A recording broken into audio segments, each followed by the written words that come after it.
Finally, I got what I wanted. I needed the season to change in a big way, and it happened. Yes.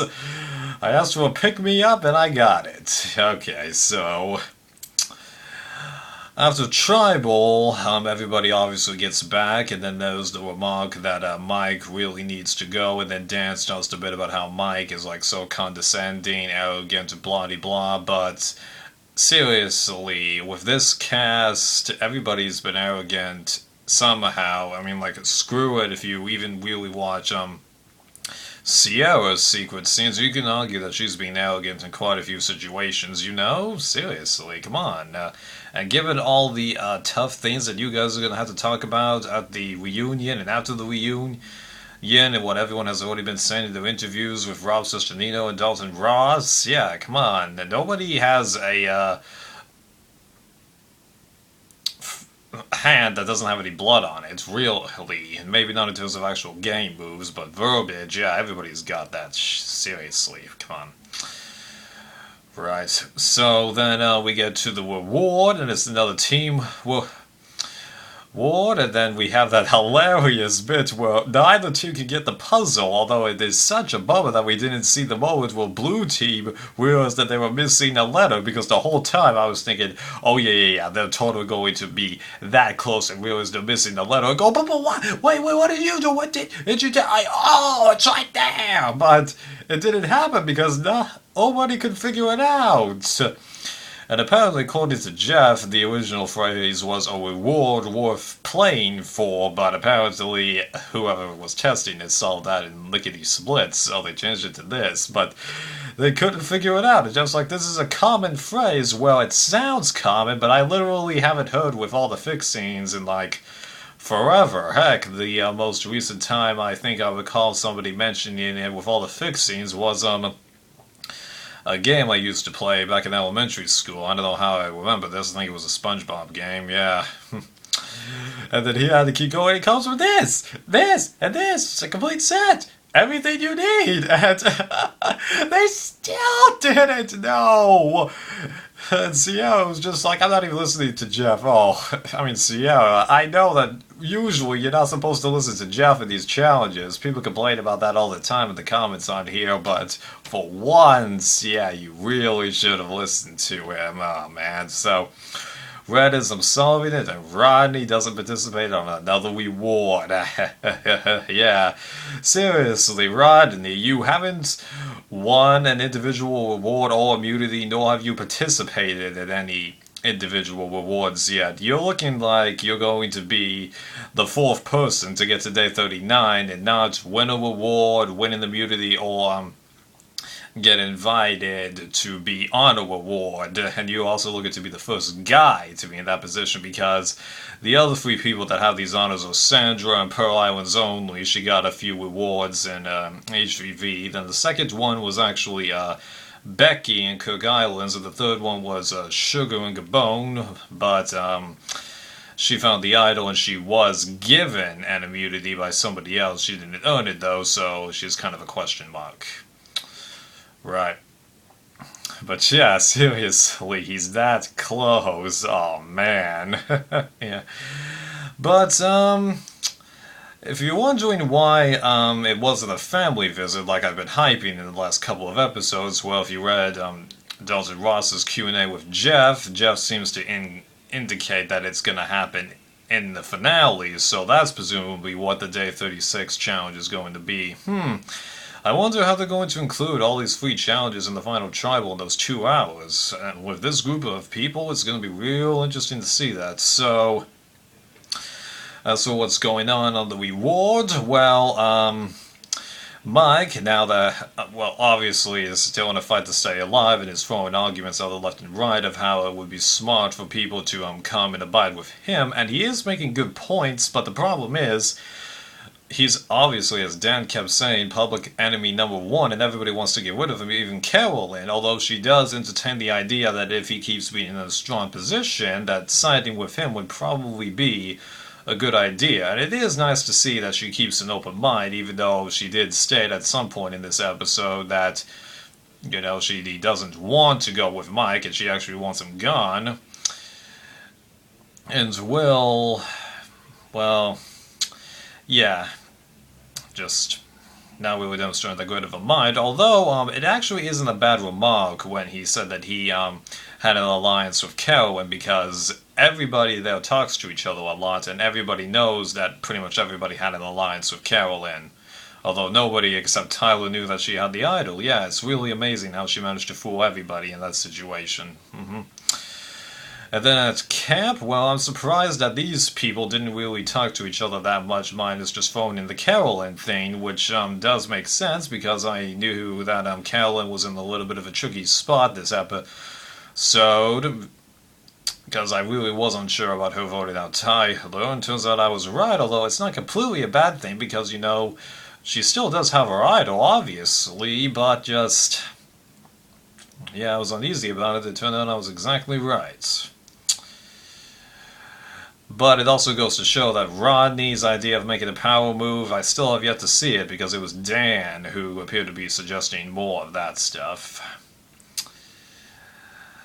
Going up to before the immunity, I don't think there's really anything to talk about because it's just a repeat of what happened later. So then that immunity, at first I was thinking, you know, this isn't going to be that interesting, but then it showed everybody like struggling with the grappling hook and how actually it appeared that Dan and Sierra were actually making a very nice effort of keeping up with Mike. Then I'm like, ooh, this could be interesting. And Rodney's failures of the grappling hook just made it more interesting, even though I bet I'd have some trouble with grappling hooks, yeah. And then that table maze portion, yeah, that was actually pretty intense. And I don't remember there being that many holes in the table maze, although I wouldn't be too surprised if they made this a little smaller than what they did on the first Blood vs. Water, because I think that's what the main inspiration for this came from. But wait, that doesn't make any sense, because every duel that they did on Redemption Island was modified from an earlier challenge. Huh. Whatever. And it really got intense because, for once, Sierra appeared to be getting very good at a particular challenge, and both of them appear to be in the final area, but Mike, after failing 3 or 4 times in a row, finally gets it in that center bit, and I was like, oh, just relief, because I had been thinking before I saw this episode that he probably wasn't going to win immunity, but it turns out he did, and many people will argue that this is a case where somebody was so desperate to need an immunity and they got it. I'm with you on it for once, finally. But we've known for a while he needed to win immunity. Right. So then at camp, well, it quickly becomes obvious that it's Kel or Dan who go in, and then Mike's trying to work his magic to see if he can get the Alliance to kind of implode on each other a little bit more. But I don't totally get why he really went up to Dan, because what does he hope to honestly improve by telling Dan that they're trying to target him? Now, he was trying to sway Dan and Sierra a couple episodes back. I think that's when he and Shirin were trying their bit to destabilize everybody, but a good amount of things have passed since then, and, you know, I think there comes a point where you can kind of admit that you might have a lost cause with somebody out there, because in the episode before this, Dan said it really breaks my heart to write your name down, Mike, but in this episode, he seems to have gotten even more livid towards Mike when pretty much nothing had really changed since then. If anything, Mike was actually trying to be nicer to him. That was weird, but then we have that very good moment where Mike goes over to Carolyn and Sierra and points out, look at Rodney and Dan, they're in the shelter, relaxed. You are never that relaxed in this game. Trust me, I would know this. They're probably going to gang up against you, and yeah, come on, Carolyn. You should know that after Mike goes, you'd probably be the next target. I mean, like, Tyler was able to be in the spot after Mike. You know, you yourself seem to admit that. Right? And then Sierra, well, the logic is she's been nicer to everybody compared to Dan, Will, and Rodney. And Dan mentioned in his interview with Rob Cesternino that apparently Sierra was a little more interwoven in tribal dynamics fights, so the fighting that took place, not in gameplay, but like the personal scales, then it appeared because, well, that bit where the Blue Cows got back from their only tribal, and then Sierra was lambusting Dan, apparently Kelly was doing the same thing, and then when Shirin was getting hurt by Dan or Will, apparently Sierra said quite a few things to them, which is one reason why Shirin mentioned that she no longer has any problems with Sierra. But at the moment we didn't get to see that, because I know it is kind of depressing to watch, but well, basically, it's Big Brother gameplay that's taking place in this merge a little bit more, and then of course with Big Brother you've got the live feeds and people are a lot more communicative with each other, even though I've actually never seen the live feeds for Big Brother. Right, Okay, sorry about everybody else talking, we've got guests today. Okay, and I was seriously thinking that Dan really needed to play his advantage this time, not just because he was on the chopping block, but because he needed to really gain some leverage with those guys on the jury, and if he didn't play his advantage this episode, just like seriously, that wouldn't be him using it to levy his position in the game, that would just be him doing it to save his skin, and Dan does have some levy with them, although it's not really for the best reasons. But at the same time, I was real nervous for Carolyn, because, obviously, if she was to go, Mike would be completely on his own, and there'd be no way that he could really integrate himself, even though Carolyn doesn't completely want to work with Mike. She only wants to work with Mike if he keeps winning all those immunities, right? So then a tribal, well, for once, I'm actually going to give Jeff a couple of good points, because, a few people, I think Steven was one of them, pointed out that Jeff really seemed to be prying into the contestants, but what he was doing this episode actually was pretty good. It got everyone to admit their feelings, made Carolyn start thinking that things weren't entirely right. Same thing with Dan, especially since he ended up playing his advantage. Although, I'm not entirely sure I read this correctly, but if you look at Rob Sesternino's interview with him, he seemed to indicate that Sierra had actually gone up to him and stated that Will had gone over to Carolyn and Mike, and that they were going to be voting for Dan, even though everybody else was technically voting Carolyn, so that he should probably play his advantage. But I don't know if I entirely believe that, just because, well, I mean, Dan doesn't really have that much reason to lie, but, I just don't see it, and if that really is the case, why wouldn't they show it? So what do I think is more likely in this situation, that Sierra actually did that stuff or Dan lying? Well, based on all the evidence that we've got so far, I'm honestly inclined to say that Dan is lying. I'd really need some more information on this. Why do I mention this? I just think that it's an interesting question to think about. Okay? But then, fortunately, Carolyn played her idol, and Dan ended up going. Politics of the game have been shaked up, with all the advantages gone, even though apparently, since Jeff didn't say this is the last time you can play the idols, you can still do it next tribal, so who knows, they might rehide it, especially since there's 2 days to do it. That'd be interesting to see. Yeah. So, I got the pick-me-up I wanted with the elimination of a blue collar. Well, I had expected a blue collar to leave because I felt that Carolyn was guaranteed with her idol, and I didn't expect Mike to win his immunity, but yeah.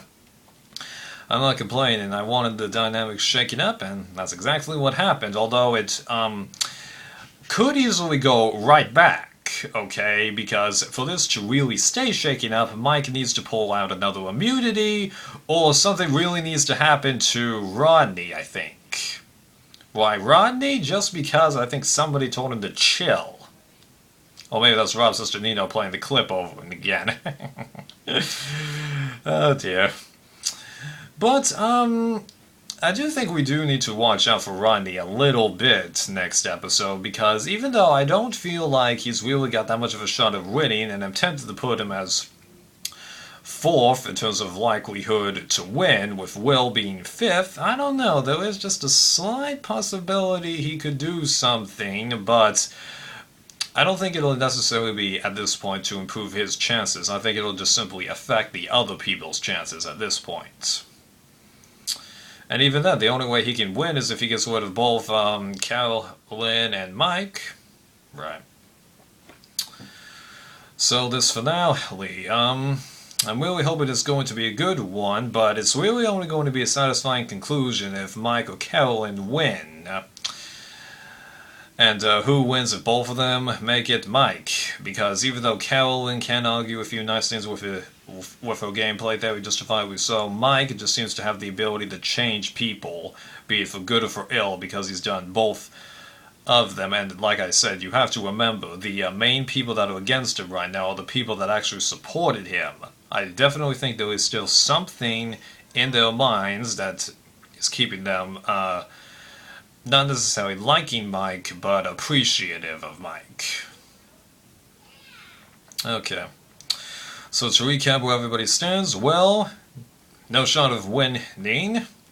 Best place he can get is 3rd place with no votes. Rodney, just barely a better shot to win than Will. He needs to get rid of the power players and really make a nice case against Sierra. Sierra,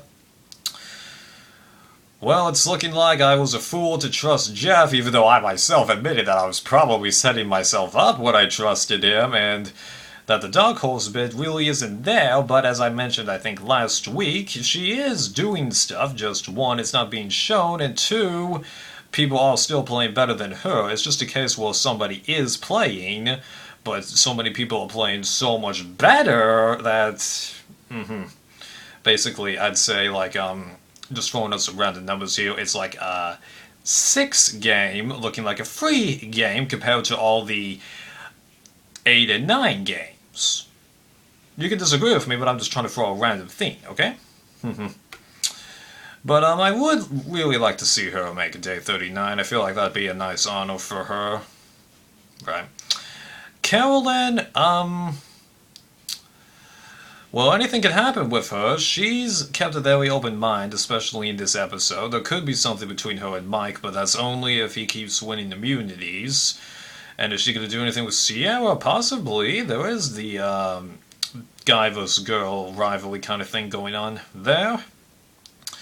And as for Mike, well, he's in the tough spot to get to the end, but if he makes it, yeah, he's probably going to win this thing. And then if he wins immunity, well, it is his better shot to go with Carolyn and or Sierra, because it's just, you know, I guess what he's probably thinking is that if I'm in a tough road to stay alive, I'm probably just going to keep with the people that I think either I like the most or will like at least be thankful and realize that I helped them, even though he has actually helped everybody get into this position, because starting from the merge, he like took control of the Blue Collar plus Tyler and Carolyn alliance and set it going, even though I think it was Dan's idea to go for Joaquin.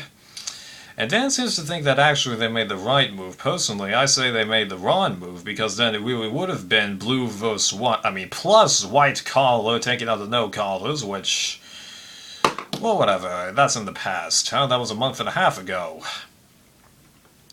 Yeah, and it's kind of shocking that we are at the final 5 now, and half of them are blue collars, and pretty strong likelihood that one of them is going to take it, because if Carolyn gets voted out, this is a blue collar that's winning this season, but I don't care if Carolyn wins, she thoroughly deserves it. Alright people, I'm gonna let you go. Be a good finale, okay? And if you're wondering where I'm thinking of ranking this season, right now it's in middle of the road. What that means, I'll tell you once I've seen the finale.